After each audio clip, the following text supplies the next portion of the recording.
And welcome back to Talk of Alabama. On this gorgeous Friday morning, we're in the Mazer kitchen with Thomas Cox from Meal Fit, and we're making cookies this morning. So my kids, I know, always want cookies in their lunch, but sometimes I just feel I don't want to give them too many cookies. This is a nice alternative. Absolutely. So the biggest thing that people make a mistake on with trying to eat healthier is they think I just need to add healthier things to my diet. When in reality, if we pull some of the bad stuff out of our diet, that will help us more than adding to. It's not so much an addition, it's a subtraction. And so what we've got today is we're taking some of the traditionally bad things about a cookie and we're pulling them out and adding some more substitutes in there. But the thing is, they still taste really, really good. Okay. And so what we're going to do is we're going to start off with a banana.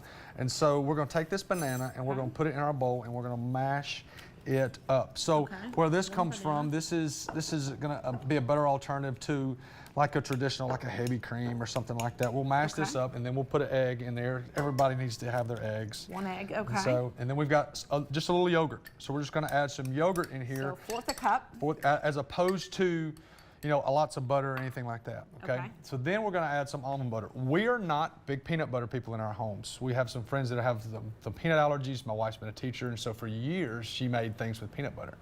But with so many restrictions these days, with the peanut allergies here and there, you have to go away from that in a lot of ways. So I have some almond butter that we're gonna put in here. So there's no actual peanuts in almond butter? Absolutely not. No, I mean, obviously you're gonna have some of the situations where they're made in those facilities, but no, not in the almond butter. And then we've got some vanilla.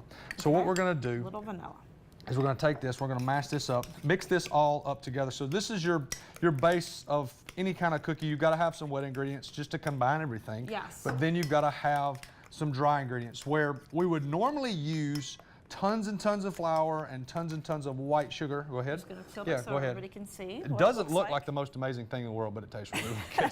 So, well, that's all that matters. Exactly. Sometimes at home, I'll substitute applesauce when it calls for vegetable oil. Absolutely. And I really can't taste a major difference. No. I mean, it's a little, but it's nothing that I feel is real notable. Absolutely. So with our dry ingredients, what we're going to do is we're going to use flour and salt and baking soda. But instead of using a whole lot of flour, we're going to add some oatmeal as opposed to some flour. So we're going to kind of mix that thing half and half. Okay. And so we've got some flour and we've got some oatmeal. You like my bowls right here? Yeah. All in one? Pretty cool. And so we've got our sugar. I don't even know where we got them. Oh, they're kind of Home Goods. Home Goods. We got them Home Goods. And some cranberries. So we've got cranberries in here, which is a traditional trail mix item, and then we've got pecans. Now, are you allergic to pecans? No. Okay, so we've got pecans. So you can add these or take them away. It does not matter. We've got some pecans, and then we've got some chocolate chips, not a ton. So a normal recipe would call for almost a cup of chocolate chips. This is like a quarter of a cup. Okay. So what we're going to do is we're going to mix this up together. Okay. We're going to mix this all together, and you're just going to have just a cookie dough like you would anything else. So there's no stick of butter? No stick of butter. Okay. And I think the thing that everybody in the room is going to be amazed at is at how good these actually are. They don't have they don't have a cardboardy taste to them. They still have got a little bit of sweetness because what you've got is you've got the cranberries in there. Then you do have a little bit of sugar. There's no doubt, but you've got all the goodness of the ingredients that give it that good taste, but we've cut back and added some things to it as well. And because of the raw egg, you've got to actually cook these. But I guess if you didn't put the raw egg in there, you wouldn't have to, right? You wouldn't have to. And you know what? Rocky ate raw eggs, so you can eat raw eggs if you really want to. Do you know my grandpa, who's 93, every night before bed, he puts in a cup apple cider vinegar, warm water, and a raw egg. And drinks it every night. And he stirs it up. And he downs it, and I'm like, oh. Hey. But he's 93 and still like goes out dancing. So he thinks it's the secret to his There may be success. something to it. I don't know. So, I don't know either. So this is the easy part. So there's no machines, no mixers, nothing required. Yes. And so all we're gonna do. And this is what the consistency is gonna look like when you get it done. So it's kind of a wet, easy consistency to plop in the pan. Yep. Okay, we're gonna let you put this on the pan, and when we come back, how long does it take? About 10-15 minutes. Oh, so we'll be back in 20 minutes, so these will be coming just out of the oven. They will be.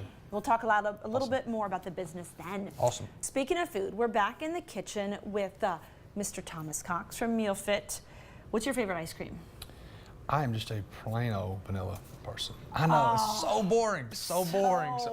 But homemade vanilla, like in the old school can where you make it yourself, that's what we like. So. Okay. I don't turn down any flavor of ice cream, really. And this would go perfect with ice cream. You've got it paired with milk, obviously. Absolutely. Tell me a little bit, we didn't talk about it earlier, a little bit about Meal Fit. So I'm originally from Birmingham, but we Yes. moved away, been away for about 15 years. The last 11 years, we lived in a town called Cookeville, Tennessee, Okay. where we started, because I spent a brief time coaching college and high school football. Okay. Decided when we had started having humans, I needed to spend more time with them. Yes. And so we got out of that and started doing meal planning. So we've done meal planning for people in 25 countries, thousands of people all over the world. Yeah. And so, but what we started doing was we started actually making the food.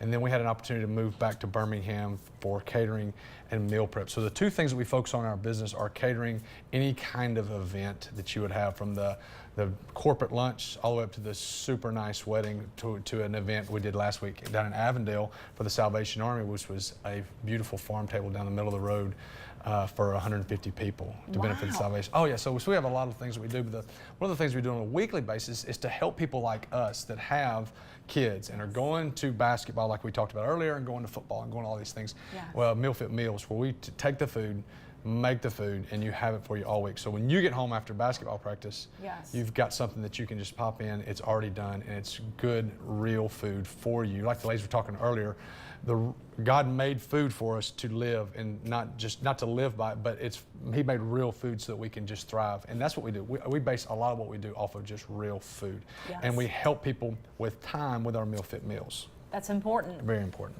Time is everything. And this is something on your menu, maybe? No, this is something special we do. It is for catering events. Oh, People will okay. call and order to say, hey, we want a little bit healthier type dessert, something that's not just loaded with sugar, Yes. loaded with fat. So this is something that we'll do for them, and they typically love it. It's just cookies and milk, but just a little bit of a spin That's on the true. cookies and milk. So they can go to your website to get. Absolutely. Go to mealfit.co. We have a place in Tennessee and Alabama, so go in the top right. It says Birmingham. Hit that. And everything's there, catering, meal prep, all that kind of stuff. But it's mealfit.co, not .com. Okay. Well, I'll wait to dip these cookies in the milk when we come back and end this show. Thank you so Awesome. much.